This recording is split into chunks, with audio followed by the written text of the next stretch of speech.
Broadcasting live from the Lonely Mountain on the plane of Middle-earth, this is TapTapConcede. Welcome, everybody, to TapTapConcede. My name is Graham. Joining me this week is Nelson. Hi, I'm here. And Cameron. Huh? And today we're talking about early Hobbit previews. I say early because this Friday, at time of recording, at the end of this very week, is the Hobbit pre-release here at Loading Ready Run. Your first chance to see, assuming you're not at Gen Con, your first chance to see people playing with the brand new cards from the set, The Hobbit. What little we've seen so far, looking pretty cool. Get yourself some pre-orders at Card Kingdom, sponsor of the show, cardkingdom.com/LRR. Please remember to put the LRR in there. That tells them that we sent you, and we do that because we think they're a great place to buy your Magic cards. And they'll ship sealed anywhere in the U.S., but they'll ship singles anywhere in the world. So get on that.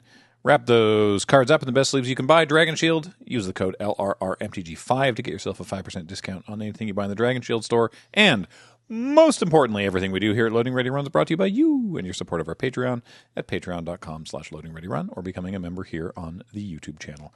We really appreciate it. Those of us that were away are back, and so this is now a contemporaneously recorded episode. Glad you enjoyed a couple weeks of Scryfall Roulette there. That was and is always a fun time. But now, new cards are being revealed every moment. Yeah. Return to the prime timeline. Yeah. Even as we record this podcast, it is likely obsolete.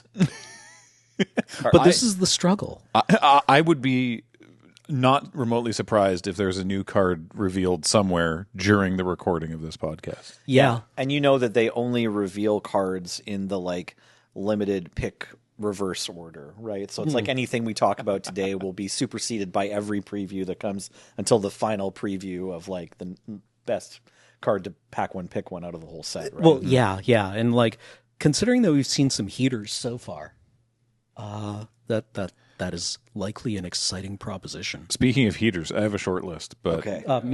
Short quotation marks.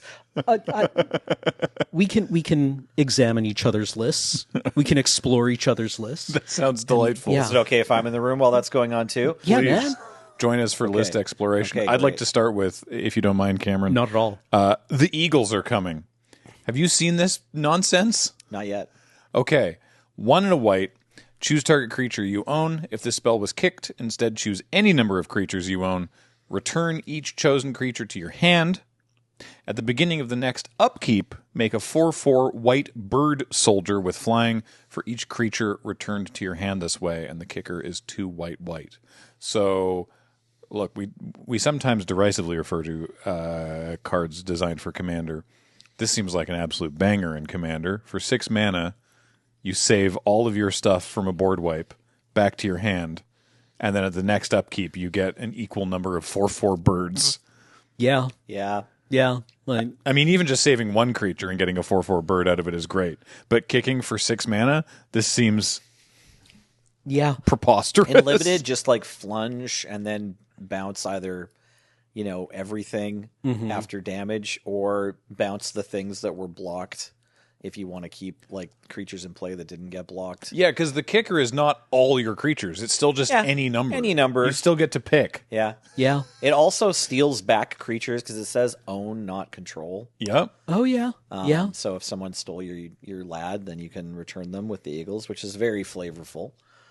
This card, it's got a lot of good things going for it. It's not one of them cards that you want to include if you're looking for the ETBs from your creatures just because you have to recast it. But if you're in the bounce to my hand style like Esper Pixie, you might consider this one because it is another one of those effects and even can target multiple things. So yeah, this card looks like an A. Very, very strong in several different formats. Yeah. I had to... This was definitely one of those ones where I read it about 3 times to be like, am I missing the downside? Yeah, this is the best blue card in the form. If this was Magic Damper or Dive Down, Right. right? Yep. Yeah. Dang. And it left you with good. a 4/4 Serpent. Yeah. And you don't get them until the next upkeep, but so I guess that's the the one lever that they were able to adjust so that it's not as colossal of a blowout. That it's like if you do this on your opponent's turn, on your turn you get all the birds, and they can't attack that turn. Yeah. Yeah. So they get your opponent if in a 1v1, your opponent gets one more turn of trying to do stuff, but you do get to untap with X number of birds and then just recast all the creatures that you bounced. So like you're in a pretty good spot at that point, presumably since the wrath has already occurred. Yeah, like blanking a wrath with this in a commander game is probably like GG's. Yeah. Right? Like, but blanking a Doomblade with this in limited is also going to be like kind Really of a strong. blowout. Yeah. Right? Like And it blanking someone's hard removal against a bomb and getting a bird as well. Yeah, if you can just go even just like the third mode, I thought I was like, forget what your opponent's doing. This is actually a pretty cool card to just go like one drop that doesn't matter. Turn 2. Okay, it's a 4/4 now. Go. Yeah. Damn, actually, yeah. Right now it's turn 3 and you're attacking for 4 in the air. Like they don't usually print 2 mana 4/4s, and this one has another cost, right? Like you do have to target something. That's a really good point. Yeah. Is this core Skyfisher as an maybe. instant? Right? Yeah, it's pretty close, right? Yeah. So good thing it's Yeah, not do a you, like- common. Yeah. Well, yeah. Yeah, I should say. Yeah, I didn't otherwise- specify It won't this is disrupt a, Pauper. Yeah, exactly. yeah, for those listening at home, I didn't specify this was a rare, but right. this is justifiably a rare. Also, in a commander game, depending on the turn order, you might be, protecting, you might be bouncing all your stuff during a wrath on someone's turn. On the next player that isn't used turn and their upkeep, you get your birds, and then on the next turn you get to take, they are active to attack potentially. Potentially, yeah. Yeah. They could also get wrath by another player's wrath. Oh yeah, everyone's sandbagging their wraths, you know, obviously, yeah, But that doesn't mean it's not because you still free play. bounced all your cards. Yeah, yeah. You still have your creatures in hand. Yeah. Yeah. The rest of the stuff that I have to look at is mostly just like really cool limited uncommons, but this one I was like, dang. Yeah, this one's going to hit several formats. Yeah. Yeah. What's leapt out at you, Cameron? Bilbo's Gambit. Speaking of white cards that are kind of blue cards. Yeah, this is an interesting one. I like this one. So 1 and a white instant. It is a rare as well. It says gift a treasure. So this is coming back from Bloomborough. You may promise an opponent a gift as you cast the spell. If you do, they create a treasure token. The rules text is return target spell to its owner's hand. If the gift was promised, players can't cast spells this turn.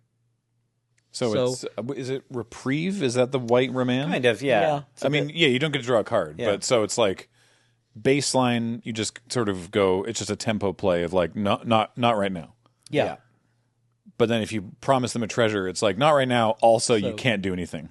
Yeah, grats on your like cash bonus, but you're not going to be able to spend it for a while. Mm-hmm. Notably, you the player casting Bilbo's Gambit also can't do anything this turn. Yeah. Which And is also, good for unlike I think it's just called silence, you can't just be like in your upkeep. You can't cast spells this turn. This needs to have a target. Yeah, right. So they have to have tried to cast something, but then you can just be like, no. So if they try to get a small thing out early to try and like bait your counter, then you just go like, well, no, and also no. Yeah, and like this interacts with a bunch of like green spells that can't be countered, blue spells that can't be countered, right? Oh yeah, like, right, because it's not countering; it's just return it to its hand. Right, it's a very gentle thing, but it's another thing you have to be mindful of, right? You don't just have to watch out for the double blue. This can and will like come as a tempo hammer.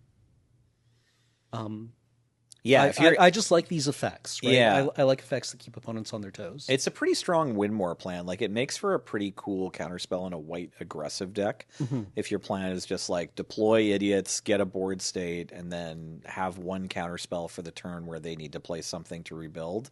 Right. And it's kind of nice that like they have to deal with this counterspell. They can't just have two things that they can run into it on that turn for your tempo play. Like best case scenario. And I'm thinking constructed. I don't really see this card being super strong and limited. No. No. Like this, I don't think this does much limited at all. Maybe if you have a white aggro deck. Like, maybe. Like if you're just like Savannah Lions, or whatever. Yeah. Savannah Line. Yeah, the hobbits or equivalent. whatever they are. Yeah, Yeah. if you can just like play lots and lots of stuff before turn 4, and then you have this to like seal it up, then sure. I'm going to take this opportunity as a segue to talk, because you were like, maybe an aggressive white deck. I want to talk briefly about a saga. There's a bunch of cool sagas. By the way, brief aside, What banger card type? I know that they sagas? they introduced them in Dominaria from a flavor perspective, using them as my microphone is drifting away from me.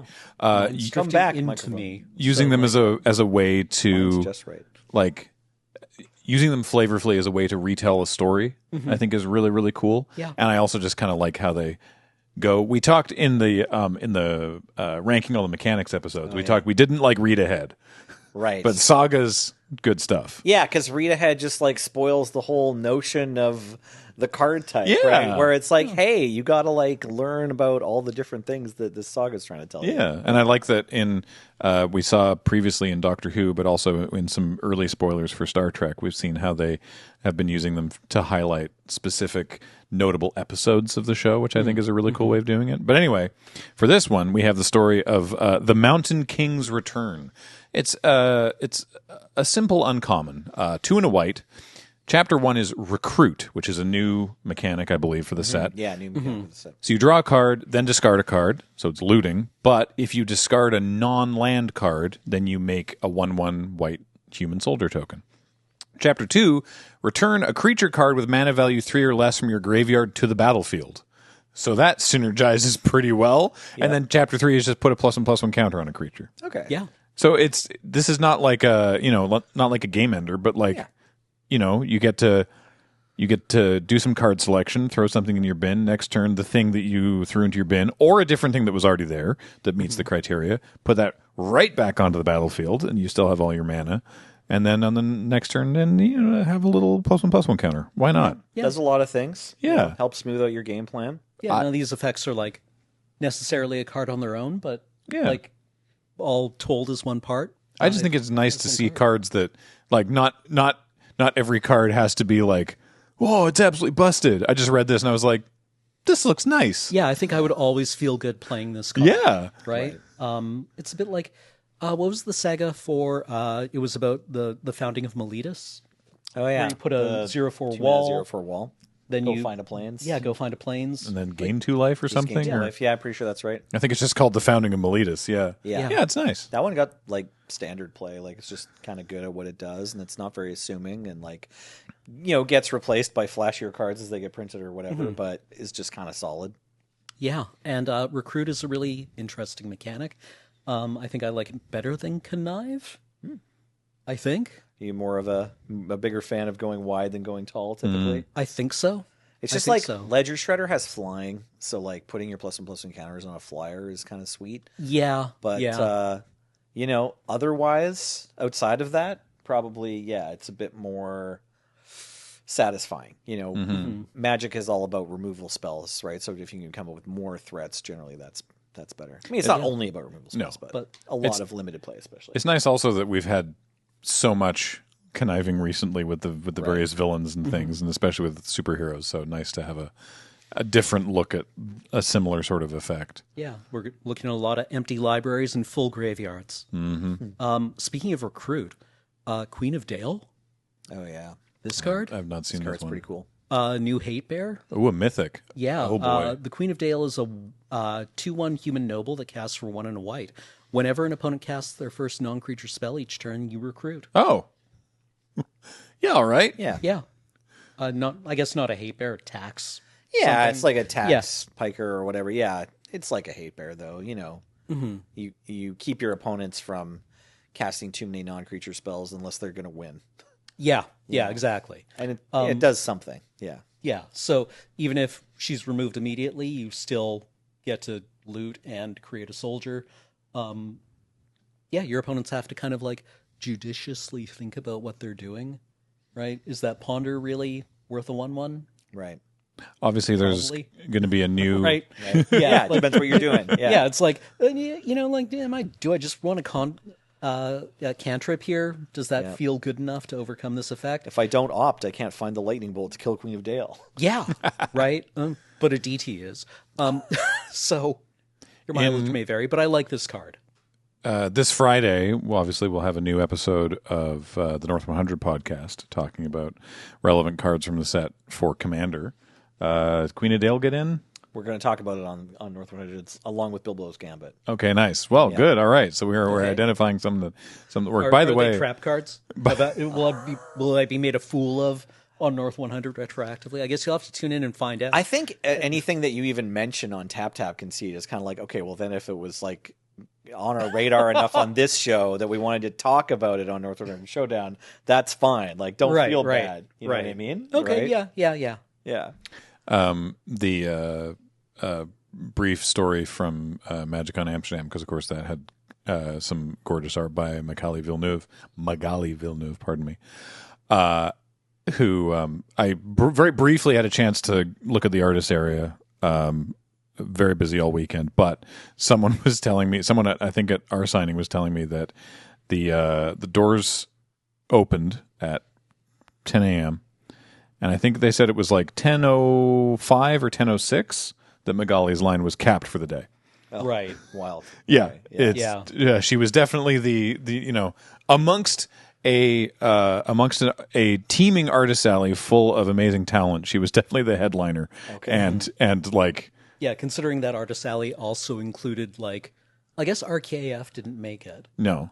But Rebecca Gay was there, Oh, wow. Nice. you know. So, Oh, a bunch of amazing folks. But yeah, apparently Magali's line was just like, no, you cannot. If that's what you want to do that day, that's what you get to. Yeah, exactly. Show up on time. Yeah. I want to talk about another saga, just because I think it's neat and I like the name. Can we take a quick look at Down to Goblin Town? So it's another uncommon for 2 and a black. I don't know if this is a cycle, but it happens to be the same rarity and mana cost. Chapter 1, target opponent reveals their hand. You choose a non-land card from it. That player discards that card. Nice. Chapter 2, Amass Goblins 1. So we have Amass is back now in goblin form. I think that's it. Like, I think there's only goblins. At least from what we've seen so far, there's only goblins. I think in the Commander product, you can also amass orcs. That makes sense but to I do think that in in the Commander. main set, you can only amass goblins. Yeah, I should say I have not actually looked beyond what's been spoiled, so I don't want to. I don't want to inadvertently tee you up for spoilers. Okay. And then chapters 3 and 4 is just target opponent loses a life and you gain a life. yeah, which is like Some little pokes. yeah, it's a recurring or mechanic for the black decks. They seem to really like, proc off of loss of life or Yeah, gaining life. I think there's some cards that care about if you've gained life or if your opponent lost life, one or the other. I think maybe if you've gained life, I think. Nice. So sort of repeatable thing there. But I mean, even just on its own, I mean, 3 mana, you get to choose a non-land card and they discard it, and you get at worst a 1/1 and then some little drains. Again, not exciting, but I like it. Mm-hmm. Yeah. Mm-hmm. Also, down to Goblin. Yeah, it's Town. got a cool name. Yeah, just like the White Saga, it's got a cool name, and it's totally a serviceable card. Doesn't maybe... I mean, your mileage always varies on hand attack spells, whether you're playing the most sought-after Thoughtseizes and Inquisition of Kozilek, or your humble down to Goblin Towns. If you get their bomb and it ruins their plan, then great. And if they had nothing, then too bad. I was playing some sealed Marvel superheroes, attempting to win play booster boxes. Was not successful.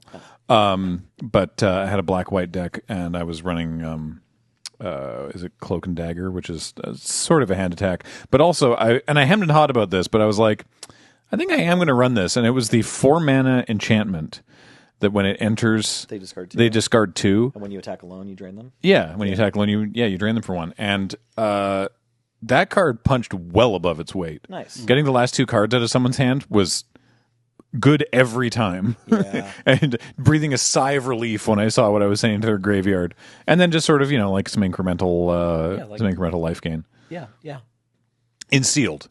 I boarded it in New York sealed against Alex, who had like a lot of bombs. Yeah. Like if your opponent plays more than 1 5-drop in round 1 or in game 1, boarding into Mind Rots is great. Another brief aside. It's not the sort of thing that we generally get into, but there was definitely some reticence in the YouTube comments on that one. I want to be clear. We did that because we just thought it was funny. Oh, okay. Some people were like, 2026 is most hated plane, or like, I've never disliked a video so fast. And it's like, that's fine. You're allowed. You're allowed to not be into Spider-Man and Ninja Turtles and superheroes and all that stuff. Yeah. That's totally chill. But I want you to know, we did that because we thought it was funny. Yeah. I remember Wheeler was like, hey, let's do New York Sealed. And I was like, that's a hilarious idea. And I'm sorry I'm missing it because that's really funny. Yeah. Just don't worry about it. It's fine. Yeah. Cameron, what do you have? The Great Goblin. Okay. Oh, speaking of goblins. Yeah. Got some, the borderless version of this has Ted Naismith art. Ooh. Which is cool. But the Great Goblin casts for 1 and 2 hybrid Rakdos mana. He's a 3/2 Goblin Noble. With whenever you put 1 or more counters on a goblin, orc, or army you control, the Great Goblin deals 2 damage to target opponent. Oh, damn. Whenever another goblin, orc, or army you control dies, exile the top card of your library. You may play it until the end of your turn. So this guy loves amass goblins. I was going to say, every time you amass. Yep. This guy also loves Lorwyn Eclipsed blight counters. And any counter, right? Yeah, the goblin deck has just not quite gotten there for me in standard. Okay. And I'm hoping... You've been trying with Lorwyn Goblins in standard or arena? Yeah. That's what you're crushing your dailies with? Oh, I wouldn't say I'm crushing my dailies with it. I mean, crushing something, dream crushing. Yeah.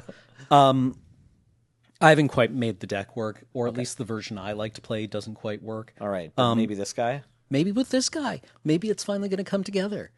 Nice. Yeah. I don't know. I think he's cool.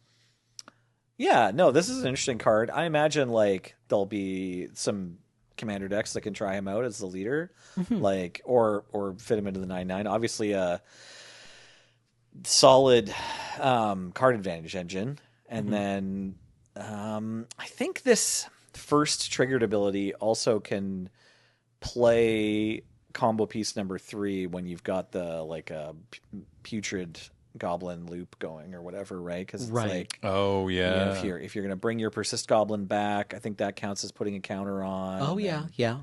I'm not actually 100% sure about that though. I think that's correct. It's if you're supposed to bring it back in with a -1/-1 counter, but then if Grumgully says they come in with a +1/+1 counter and then they both cease to exist, does this thing trigger 0 times, 2 times, or 1 time? It's probably it triggers 1 time. All I remember is that, because I don't remember when this came up, all I remember is that a creature entering, if it reads this enters with a +1/+1 counter, for cards that care about it, that counts as putting a counter on your creature. Okay, so probably. But you bring up the good point about because I've always understood that if you put a -1 and a +1 counter on the creature, then they negate. But if they're happening at the same time, are you still putting them both on? Right. Because you definitely never actually do it with your hands, but maybe the game is you put a counter on. It just went away. Anyways, if any judges want to let us know how that works. What I like about... Well, I mean, it does say 1 or more. Right. Right? So, if you're putting a +1/+1 counter and a -1/-1 counter, it's depending but those on are how different. It works. But those are from different triggers. Oh. So I want maybe to... it's twice. I want to believe that would happen twice. In my example, I'm saying you have a free sack outlet, you've got a Viscera Seer and you've got a Putrid Goblin and you've got a Grumgully.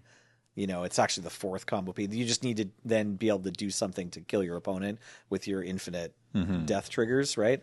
This seems like a pretty good way to do it. Maybe this does it. Yeah. What I like about the Great Goblin, as you mentioned as a commander, is it opens a very different archetype for what a goblin deck can be. Right. Obviously, Krenko is one of the most popular commanders, period. But that's a very go wide army of 1/1s, right? And I kind of like this guy as a different.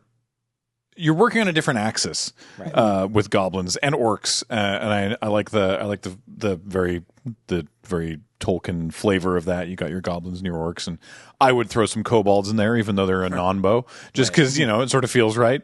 I kind of want to build this now. Yeah, okay. Yeah, I think he's cool. Yeah, probably a fun ball deck in there somewhere. And it also works with all the cards that amass zombies, because that is also an army token. It says army, yeah, exactly. Yep. Yeah, cool. That's neat. I'm going to keep talking about draft uncommons. Okay. Yeah. What's the green 3 mana saga at uncommon, right? I haven't seen it Okay, yet. I all don't right, think it's all been right. spoiled. But what has been spoiled is an Elven Raft Seer. Just a very simple little landfall creature. I like that we're seeing landfall more often. 2 and a blue for a 3/2, and whenever a land you control enters, choose one, tap target creature an opponent controls, or untap a creature you control. Yeah. I just like the idea of playing this or having this in play and going Evolving Wilds, crack Evolving Wilds, tap 2 of your creatures down. Now I have a big attack. Yeah. Yeah. That's yeah. hot. I like that a lot. It's another blue mana dork for 3 mana. We saw one of these in EOE, right? It just had the ETB trigger that you could untap or tap a permanent. Similar kind of a thing. Yeah. That it was just like when it enters the battlefield, and I think it was a common. But again, it was like a 3 mana 3/2. So like in limited, you can if you combine this with a creature that makes mana. Sorry, I should say, right? Because this doesn't target any permanent. I think the EOE one could untap a land. Yeah, you can untap your mana dork Hobbit or whatever it is. Yeah. Speaking of elves with landfall triggers, Oh, yeah? Sylvan Reveler. Oh, okay. Also, so just very briefly, the Elven Raft Seer is also a pilot, which is interesting to see. In case your dwarf elf deck needs that. To see that subtype somewhere else. Yeah. Sorry, you were saying, Cameron. The Reveler? Yeah, Sylvan Reveler. Oh, yeah, right. Shadowheart. What are you doing here? Yeah, uncommon, goth baddie, 2 green blue for a 3/2 elf citizen. When this creature enters, draw a card, then discard a card. If you discard a land card this way, put it from your graveyard onto the battlefield tapped. Oh, that's hot. That's With so good. landfall, whenever a land you control enters, you may pay 1 green blue. If you do, return this card from your graveyard to your hand. That's so good. Yeah, it just Yeah, keeps that's- going. It just keeps going. That's a Simic right? uncommon right there. Yeah, baby. Yeah. Yeah, it slices, it dices, it does everything. It it draws a card, it plays a land. What more do you want out of your Simic uncommons? Other than so good. not those things. That's Please, ramp, for once. too. Please, for Just once, anything just else. anything other than draw a card and play a land. This is gonna feel so good to hit off like Aang at the Crossroads. That's hot. Then again, yeah, a lot of things feel good to hit off Aang at the Crossroads, but I feel that this one is also going to be nice. Wait, doesn't Aang only give you 3 drops or less or something? Maybe he's it's a 5. 5-drop. He's a 5-drop. Is just less than him or something? I think it's less than him. James, can you pull up Aang? Which one? Aang at the Aang- Crossroads? Aang, Crossroads. at the Crossroads. Yeah, it's a 5 mana Bant. Aang Commander. at the Crossroads. Darmok, Angelot. Oh, I see. Okay. Oh, it's 4. Yeah, 4 or okay, less. sick. Yeah. Okay. I thought I Good had call. it right. You're fine. Yeah, absolutely. Okay. It's look at 5 creature cards with mana value 4 or less from among them on the battlefield. Yeah, because the dream play with Aang at the Crossroads, you hit Resto Angel. Right. Then you get another Wing. Aang Yep. trigger. Yeah, and then you hit a clone. You clone your Resto Angel. And then the last one you hit gives everyone haste somehow. Right. But this is a non-bow with the raft steer. Well, it means you get a landfall trigger, and then the raft steer taps their creature and attacks, I guess. I suppose so. Yeah. Right. Right? The fact that you still, I love when it's like, because normally you have to, with the example of recruit, you only get the creature, or with connive, you only get the counter if you discard an actual spell, right? Discarding a land is like, that's sort of the baseline case where you don't get the bonus, right? And this is saying if you discard a land, it's better because you actually ramp. Yeah. Yeah. So, yeah, dang, love Sylvan Reveler. And if you discard this, you can buy her back. Yeah, Right. Yeah. sweet. Yeah. I mean, if you're going to draw a card and play a land, this seems like an interesting way of doing it, at least. Like a mentally stimulating way of doing it. Yeah, this card has like more words on it than Risen Reef while being Risen Reef. Yeah. I've got speaking of signpost uncommons, I've got a new, does it go in aristocrats? I know the answer is no, but I'm just putting it out there. You gotta ask. It's, Bolg. I forget his epithet. Nah, we're not allowed to have any cards named Bolg in Aristocrats. Yeah, Sorry. Bolg of the North. 3 red black for a 5/5, so 5 mana 5/5 and red black. Cool. Goblin Soldier. When Bolg enters, you may sacrifice another creature. When you do, Bolg deals damage equal to that creature's power to another creature. And then if excess damage was dealt, you amass Goblin's X, where X is the excess damage. which I just think is neat. Yeah, you fling something, basically. Yeah, you worm. Right. Only to creatures. Yeah. Yeah. So so it can't go dome, but like I mean, it's kind of a cool way to potentially upgrade your high power creatures. I know James's favorite creatures in Limited are like 4/1s and 5/2s and stuff. James loves a cobble brute. Oh yeah, that's his absolute favorite type of creature. I have no idea if this he is can true. hear you. If it's got- he's in the booth right now. If it's got more than 3 power and 1 toughness, that's James's favorite. How do you feel thing in about the cobble world. brutes, James? I'm pro Cobble Brute. I don't know. I feel like Nelson's maybe overselling this a little bit. You actually do like Cobble Road. I just know, like, for several draft formats in a row, there'd be like a 4/1 in red, and you'd be like so adverse to taking it, even if it was like definitely your main color. There's like 5 cards left in the pack, and there's nothing. And it's like, do you just take that creature? You might attack with it. It's like, no, I'm not playing that. Yeah, that does sound like me, if I'm being honest. I'm gonna hate this plummet that Yeah. no one's gonna play anyway. Anyways, if you do have creatures like that, Bolg is your friend. It's a great way to use something that's been like stunned or locked down in some way that it's still in Yeah. the battlefield. Yeah, something that's been pacified. Yeah. Also, if you do have, I mean, as you said, I'm sure in Limited there will be some kind of high power, low toughness creature that's just going to trade with some idiot in combat. So why not trade this way? They still trade, but then you get some goblins out of it. Yeah. Yeah. I don't know. I just think that I just also just like the name Bolg of the North. If you do just have like a big army too, and like you attack, but they, I don't know, if they're blocking with like, or if they have like That's true. You could a low toughness creature, you can sacrifice your own can sack army, your army. to like shrink it a bit, but take out their problem blocker or whatever. That's it a is. really I don't good know. thought. Or take out their flyer, just like okay, Yeah, maybe you've built up shrink like my a army a bit, but Bolg will kill the 6-power army, and you're just like you just sort of spend 3 Yeah, points you've got of an it. eagle Yeah. to get rid of. Yeah, Yeah. exactly. You know, That's a fun idea. it's obviously a solid Limited card. You know, removal yeah. and pretty great art. TBH. I'm going to see if we have any no, other. I really like this art. I like the little pennants in the background. Yeah. Speaking of, does it go into aristocrats? Oh, yeah. No. We have Gollum the Abandoned. Oh, This is a cool card though. Yes, I like this card quite a lot. Just because, like, I think the flavor on it's really good. Gollum the Abandoned is 1 and a black for a 2/2 halfling horror, which great card type for Gollum. big fan. Gollum can't block. Perfect. Yep. Black efficiently costed creature can't block. block. We're back, baby. When Gollum enters, exile up to 1 target card from an opponent's graveyard. Each opponent loses 2 life. And then Great. for 2 and sacrifice an artifact or creature, return this card from your graveyard to your hand. Activate only as a sorcery. Gollum eats trash and it hurts you. Yeah. Right? You're just like, oh, God, what are you... He's just ripping through the Like garbage he's pile. in the dumpster and he finds like a quarter pounder from last week and is like, no, it's still good. Right. And you just have to watch him eating it, and that Yeah. that act costs you 2 life. Yeah. Yeah. But 2, sacrifice an artifact or creature, return this card from your graveyard to your hand.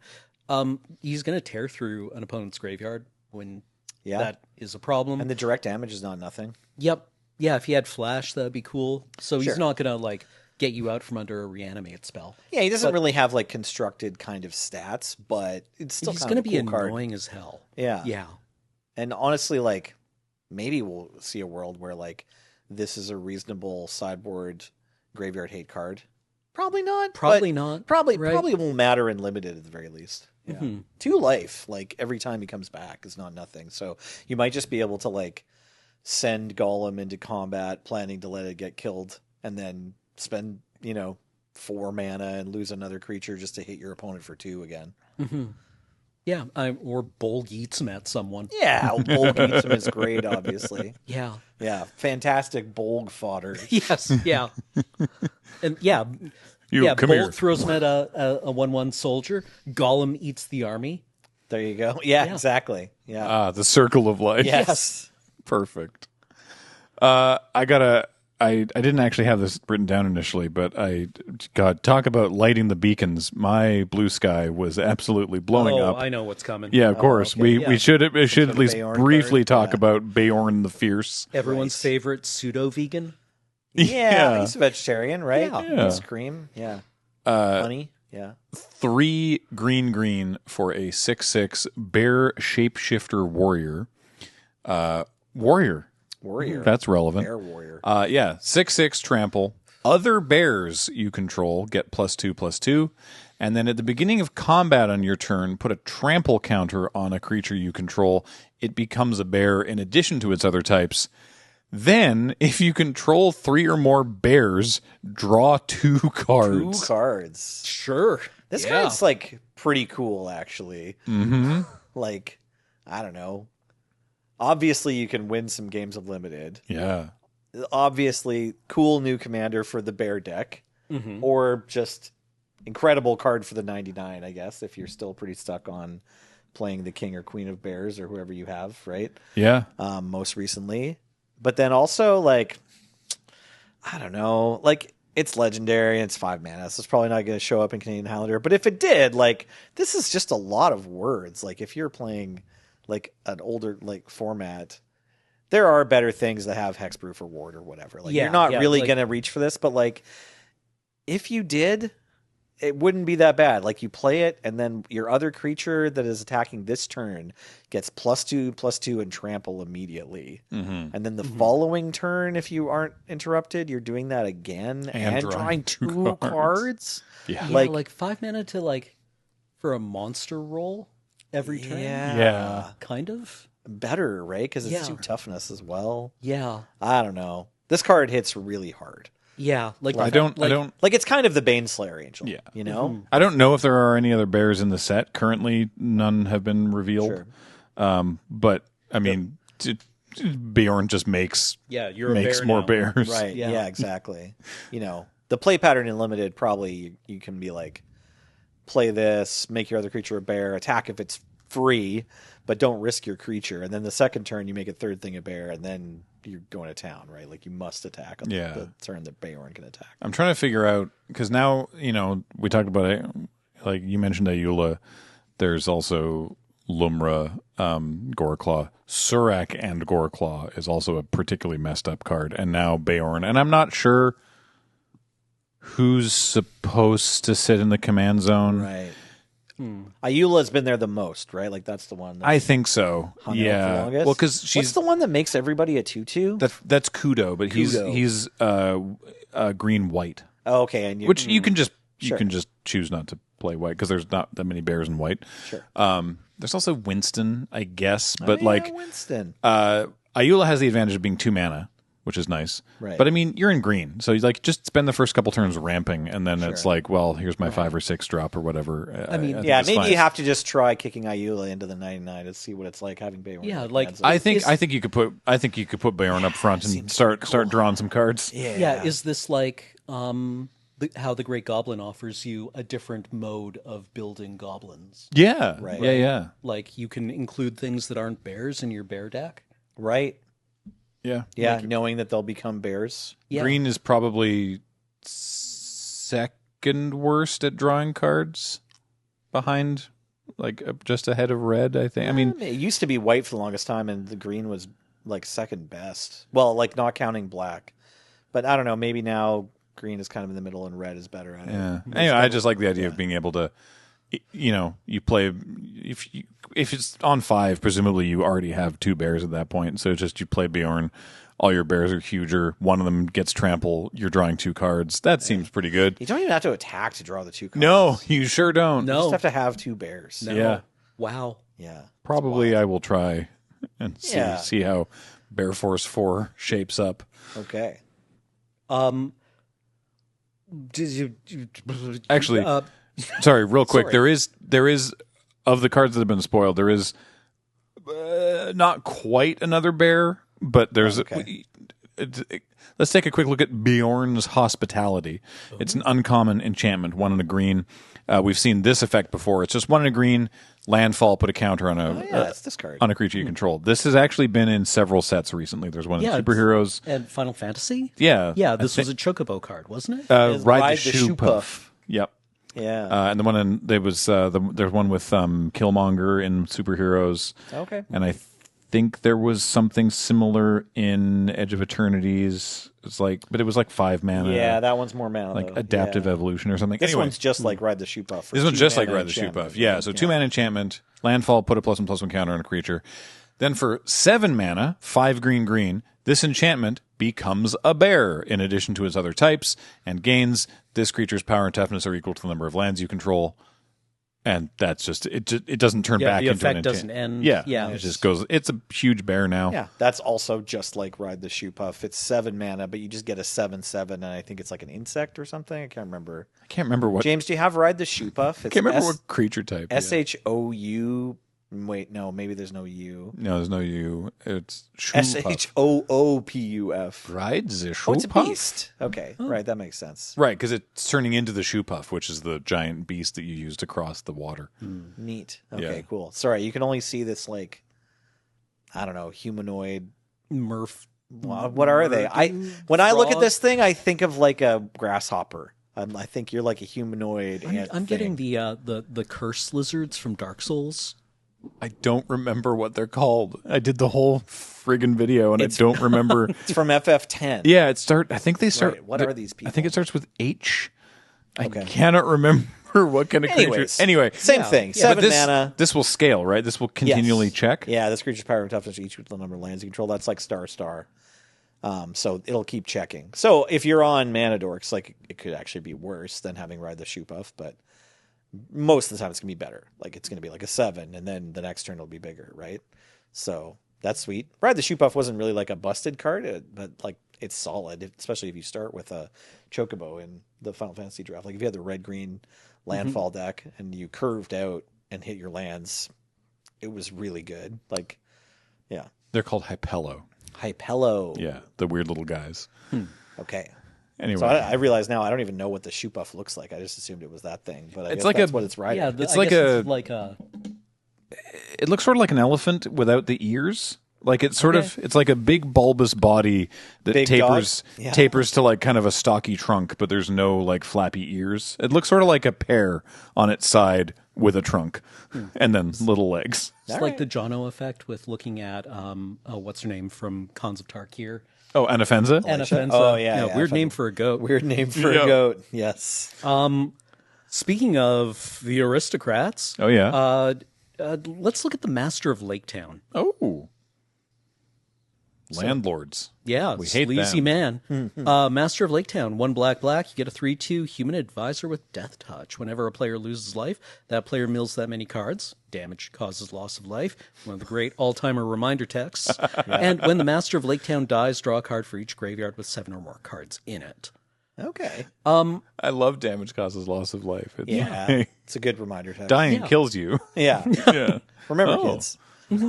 It's a useful thing to have on a kind of like, it's not an introductory set, but I feel Yeah. like many people will be like, oh, this is The Hobbit. I remember that. I like The Hobbit. That's the same as the reminder text on Bjorn's Hospitality. They're like, this effect doesn't end. Yes. Right. Like, Yeah. that's typically, that's not printed. It's just, if it doesn't say until end of turn, then we assume it goes forever. Yeah. Yeah. Whereas, having that reminder text definitely feels very much like we're expecting we're gonna get some new players with this set, so we should just be just really like- clear on some stuff. Yeah. And I like that. I think it's a good idea. I'm just kind of curious if the 3-drop 3/2s that are like whenever a creature you control dies, draw a card in the aristocrats have never quite worked for me, Okay. right? Because they take a blood artist slot. Right. Or I think of them as kind of like blood artists. But this guy, you can just like feed him into the wood chipper and draw like a bunch of cards. I like, draw a card for each graveyard with 7 or more cards. So that's, again, in Commander, potentially you're drawing up to 4, which is nice. 1v1, obviously, the most you can draw is 2, but that's still pretty okay. Because presumably also it's traded for a creature or a removal spell or something. Yeah, something like Right. that. Like I mean, this isn't terribly exciting, but I like the space. Especially because he parties with like blood artists, Yeah. right? To mill people out. I mean, like, you're never going to mill someone out before they die, but you might put something worth reanimating in their yard, Yeah. right?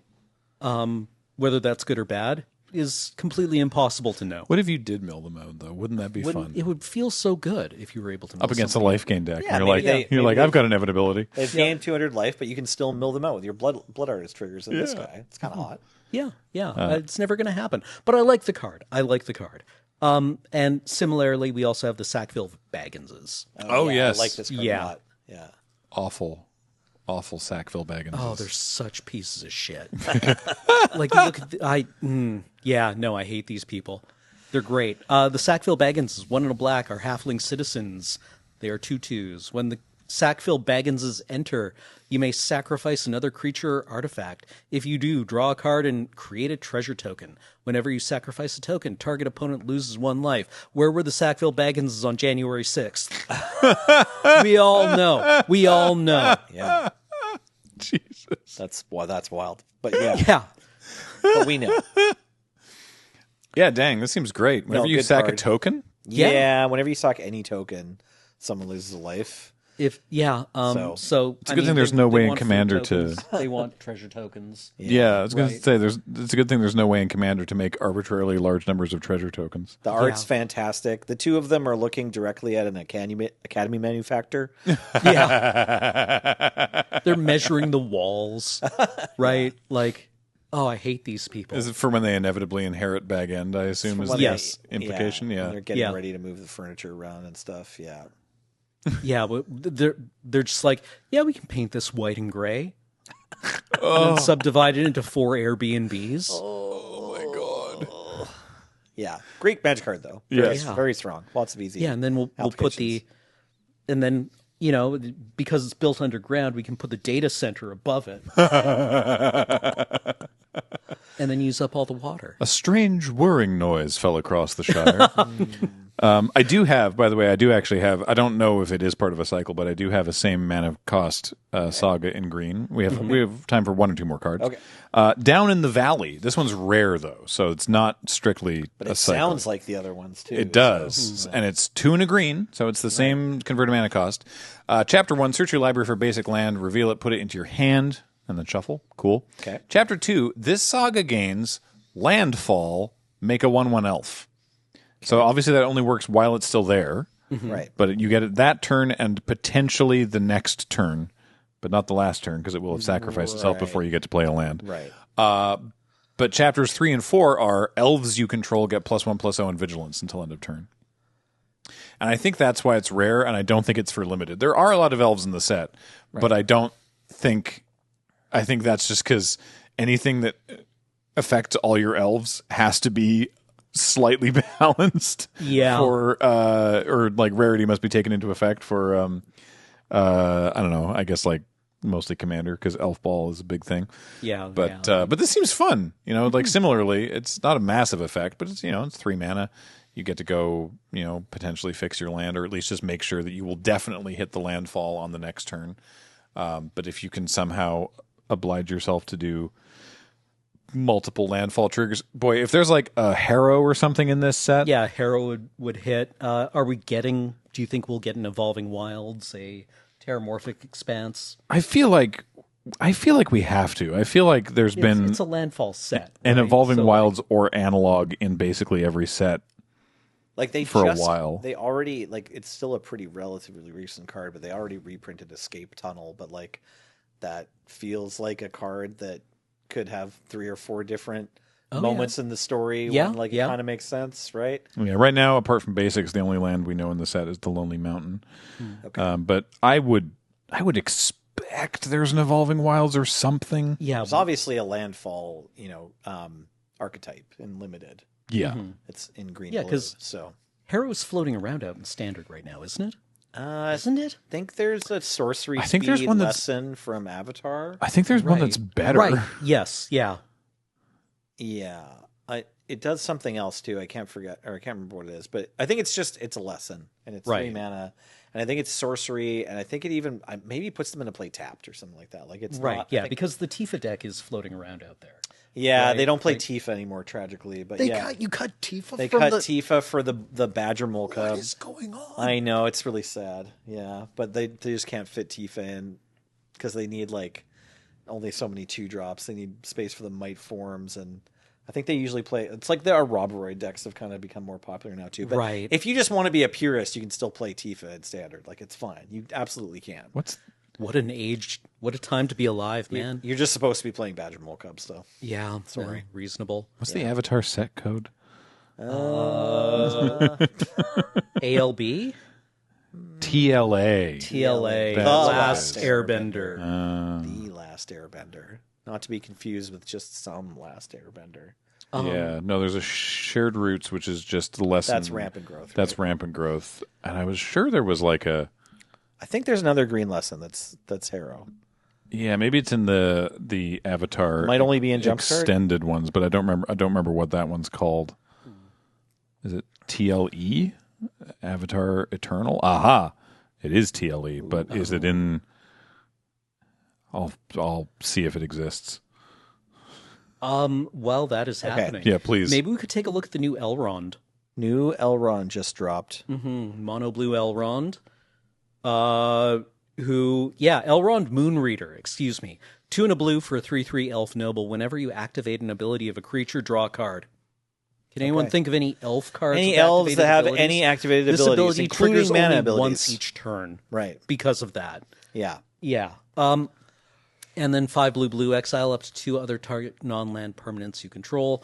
Return those cards to the battlefield under their owner's control at the beginning of the next end step.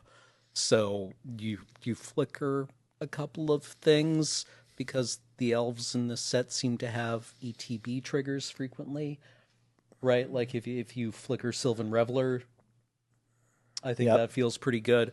Definitely. Yeah.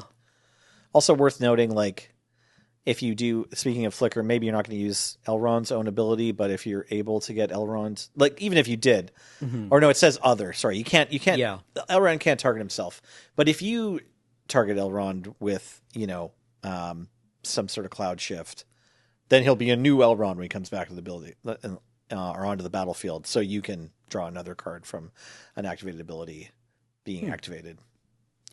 Just because you're probably putting him with stuff that wants to flicker, so you might be able to flicker Elrond too. The art puts me in mind of Edric. Yeah, Just because it's an elf sitting across the desk from you. Looking at scrolls. And, Lot less. He's not offering you the handshake. A lot less slimy. Yeah. right. I have the answers, by the way. I was searching wrong because it's an instant. So instant. It is lesson. an instant. Yeah. Okay, my bad. It's not a sorcery. Cycle of renewal. Cycle of renewal. 2 and a green. It's just Harrow, but it's a lesson now. So sack a land, look for 2 basics, put them on the battlefield tapped, and then They're shuffle. tapped. So Harrow doesn't put them on tapped. That's Harrow true. puts them on untapped. But this happens instant speed. But the Harrow is also an instant, but this is a lesson. Yeah, fair enough. Right. But there is also, if you're looking at like some kind of constructed nonsense, there is also from Secrets of Strixhaven, Planar Engineering. That's 4 mana, right? Which is 4 mana for a sorcery, sack 2 lands, but then you go looking for 4 basics and put them into play tapped. Where is this deck going to find 4 mana? nice. So yeah, there's a couple ways to do that thing that we said. People can search for lands in this format. Yeah, it's allowed. It can occur. Yeah. Anyway, I'm But just yeah, I like glad that Elrond. elf decks finally are able to make Land War Elf good. And finally, they have a way to draw. Finally, Blue has a way to draw cards. Yeah, no, it's a very exciting time. So happy to be for them. playing Simic. Yeah, absolutely. It is your time now. Maybe we can also look at Orcrist, just to look at like Sure. The Goblin Cleaver. Yeah, let's take a look at that and then probably wrap it up for the day. Just a big elven sword. It's just called Orcrist. Yeah, Orcrist. Nice. Orcrist Goblin Cleaver. 3 generic mana. It is a mythic equipment. Legendary. Equipped creature gets +2/+2 and has trample. Whenever equipped creature deals combat damage to a player, choose a creature type. Create a treasure token for each creature you control of that type. Equip 3. So, it's not cheap, but it pays for itself pretty quickly. For 3 mana and +2/+2 and some sort of evasion and then a big thing when it hits your opponent. This sword is doing a great impression of a sword. Yeah, it looks a lot like a sword. I'm not sure. They must have felt that Equip 2 was too good. I guess. I was going to say I was looking obviously for Yeah. They had all these other parallels happening. Yeah. Well, I think, I know that might sound weird to you, but trust me, this sword looks a lot like a sword. Makes Yeah. perfect sense. Yes, yeah, it was a perfectly cromulent Magic the Gathering phrase. It's true. I think probably also they didn't want it to be free with Dwarven Mauler, who is I think a 2/1 for 1, or for 1 red, Dwarven soldier that discounts equipment costs by 2. Oh, Oh, nice. So okay. By just 2. slapping this thing for free on that guy. But yeah, no, giving him trample, giving him, you just mug your opponent. And then you just knock treasure out of them. Yeah. You're full of cash, son, and that ain't right. This op is paying out. Yeah.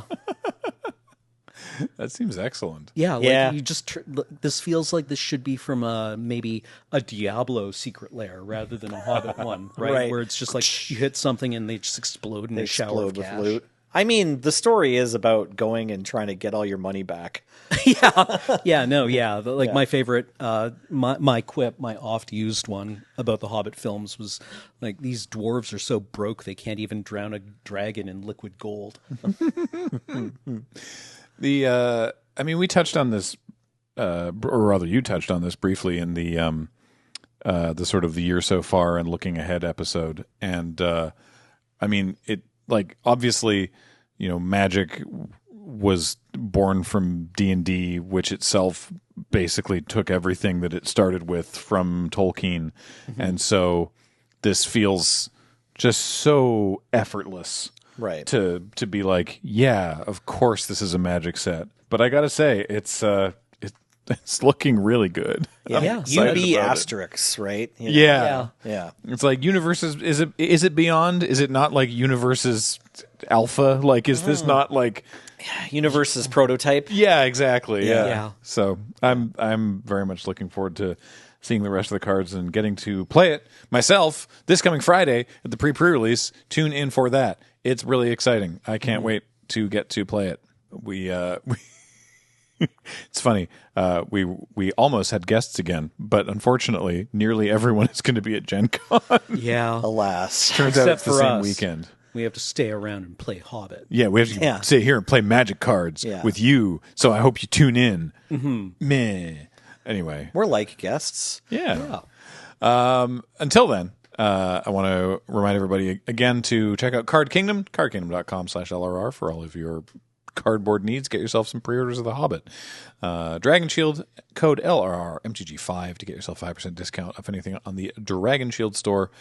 Somebody messaged me and they encountered a weird error because of a thing on Dragon Shield's end where it was like, this code has been like hit its max or whatever, which is not something that we knew could happen, and neither did Dragon Shield, and they've now fixed it. Yeah, so good job, thank everyone. you. All right. Yeah. Well done. You bought Dragon Shield out of digital codes. Somehow. So thanks for that. And of course, this show and everything we do is brought to you by you and your kind support of our Patreon or by becoming a member on this YouTube channel.